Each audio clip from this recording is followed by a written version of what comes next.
So I'm going to stick my head into the lion's den today and say something about transgender from a shamanic point of view, maybe from an astrological point of view as well. I've just written a piece about it, so now I'm going to speak about it from that.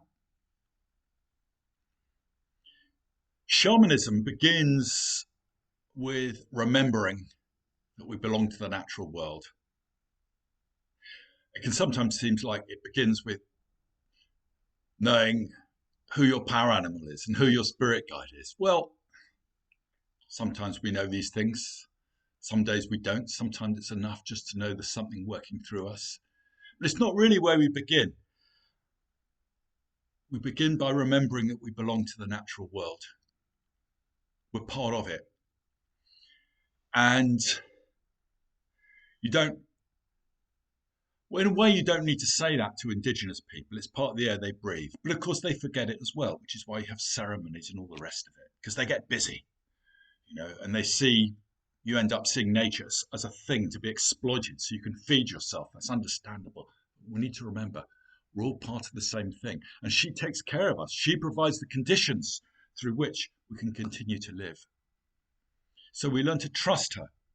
And because we trust her, we trust ourselves, because we're also part of the natural world. So we trust the body we're born with. That, in a way, is my foundational point on this transgender issue. We trust the natural world. We're part of the natural world, so we trust the body we're born with. We're not born in the wrong body. That separates us from where we belong if we think like that. Now, that doesn't mean that you necessarily experience yourself as someone with a male body. You might experience yourself inwardly as feminine, yeah? Or you might have a woman's body and you experience yourself as masculine within. So you trust that too. You trust all these things. You trust all the way down the line, yeah? And you go on the journey that it brings you on, yeah? How interesting, yeah? You've got this male body, and yet inwardly you experience yourself as feminine. Wow, what's that about? Well, it means you have a dual nature. You certainly have the masculine in you because you've got a male body. You have all those hormones and all that wiring. Yeah, you do have all that, but you also have this feminine nature. You have both natures. It's a gift. So you find out how to live that. You might quietly just get on with it. Yeah? If you're an artist, artists need both sides. Creative people need both sides within them in order to create.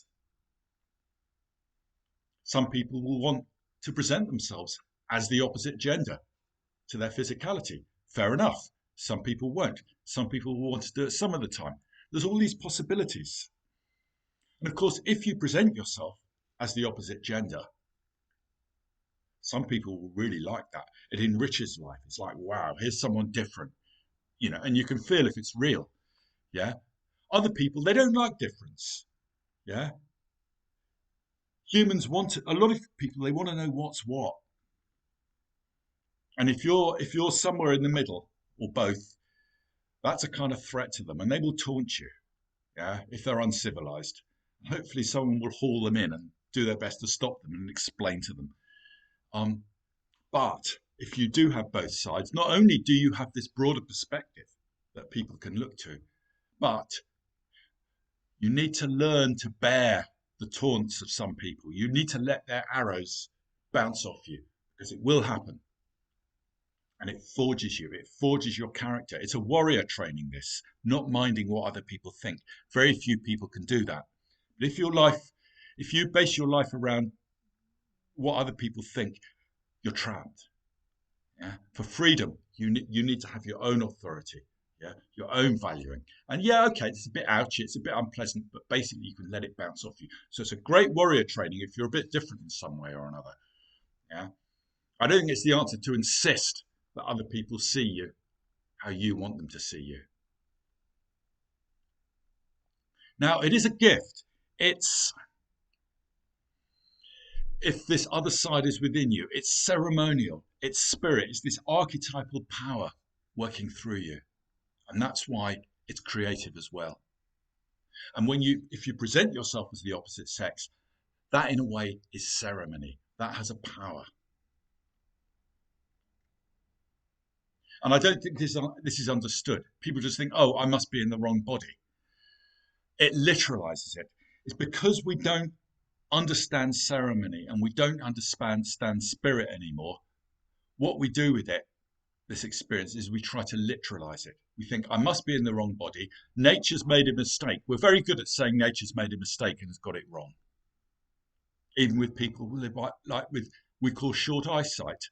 They're short-sighted. Okay, fair enough in one sense, yeah. But on another way, they see differently. What is it they see? What is it they bring to the table through how they see? What we call short-sighted, what we call nature's mistake. Yeah. So there's this other way of looking at things that comes out of trusting nature. So we literalize it, and we think we're in the wrong body, and then people have surgery, which I think is awful, because under the illusion that they can actually become the other gender, and they can't. All they can become is a mutilated approximation that can never work. It's a pretense, it's a lie, it's a medical lie. And what is a gift gets turned into a curse when we literalize it. Another way of putting it is we are given the god or the goddess is working through us, which is a gift. And we try to become that god or goddess. That's what we're doing. And when you try and do that, you're trying to own an archetype. You're trying to own a spirit power. And that is always wrong. That's when the wrath of the gods gets served upon you. So that's my basic point, really, is to trust this process. Trust it if you experience both within you.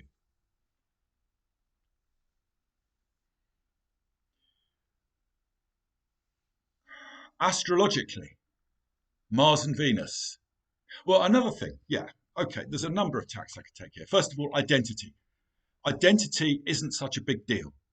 Yeah, our identity is negotiated with the outside world. We are relational as well as autonomous. We prioritize autonomy, but we're relational. You find out in the school playground that your identity is a negotiation. Yeah, it's as much how other kids see you as you see yourself. So chill out. Yeah, you can't insist that other people see you a particular way or even use particular pronouns. Just let them do what they want. It doesn't matter too much.